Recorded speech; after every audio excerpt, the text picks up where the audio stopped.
The one thing that you need to understand as leaders of your organizations, as business folks, as financial experts, as agriculturalists, there is change coming to every aspect of the international system. What you think you know about the world, what has been correct for the last 70 years, is about to become completely wrong.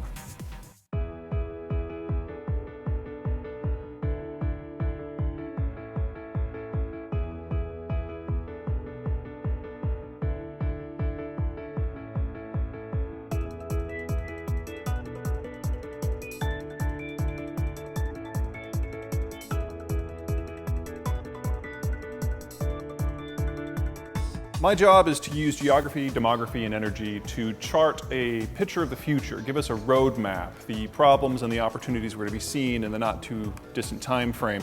For the past 12 years, I've been working in global intelligence as the chief analyst, stitching together the various forecasts from every region of the world, every economic sector, putting them together into a network where they overplay and integrate, allowing companies to see how their piece of the puzzle in their region, in their sector, on their time frame interacts with the global whole, or more likely, how the global whole is going to be determining what they're going to be worried about and taking advantage of in the years ahead.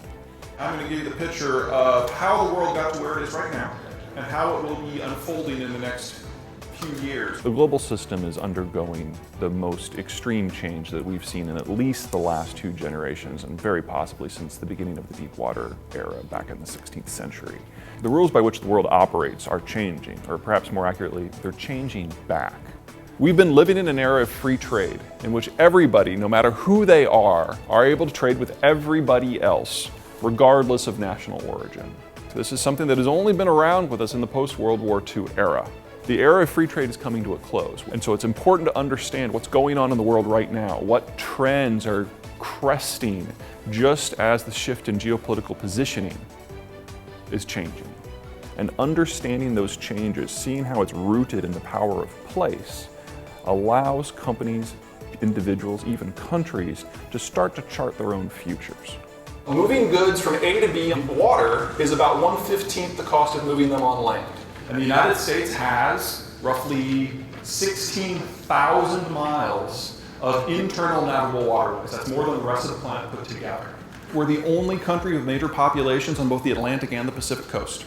So when the Europeans are in recession, we trade with the Asians. When the Asians are in recession, we trade with the Europeans. And when we're in recession, we share it with the world. There are 3 factors in play. First of all, the reassertion of geopolitics as the rules by which the world operates.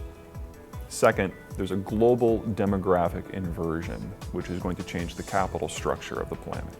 Third, shale energy is making the United States energy independent, which will change everything about how the Americans execute foreign policy and interact with the world as a whole.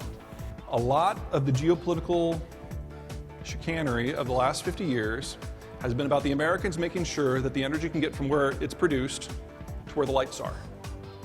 If you remove that, if you put the energy where the lights are, the political math in the United States changes. We're now to the point that 50% of all the natural gas produced in the United States is from shale. A year ago, New York City used absolutely no natural gas. This year, as of right now, it's using 9 billion cubic meters, more than Belgium. They switched from fuel oil to natural gas almost overnight. As the transition happens, everyone should care because it's going to affect everyone. But 3 specific sectors are going to be impacted more deeply and on a more sustained basis. The first is finance, the second is manufacturing, and the third is agribusiness. And the top right there, that's the Eurozone as a whole in 2030. The financial crisis that we've seen in Europe, forget the politics, forget the institutions, forget the bailout infrastructure. From a pure financial point of view, Europe can't survive another 10 years because there's no money to pay for everything. Will any of these fixes work, is the question. Let's bring in Peter Zeihan, Vice President of Analysis at Stratfor, a global intelligence company. We've just how Libya could play out for investors. Joining me now from Austin, Texas, Peter Zeihan. Mr. Zeihan, welcome to Bloomberg's Bottom Line. Thanks so much for joining us. You said that Southern Europe will never have economic growth again. That's a serious statement, and the thing is, I'm inclined to believe you, but why do you believe that? Most of the economic growth in a modern economy comes from the mass purchases of people in their 20s and their 30s, people buying homes and cars for the first time and raising children.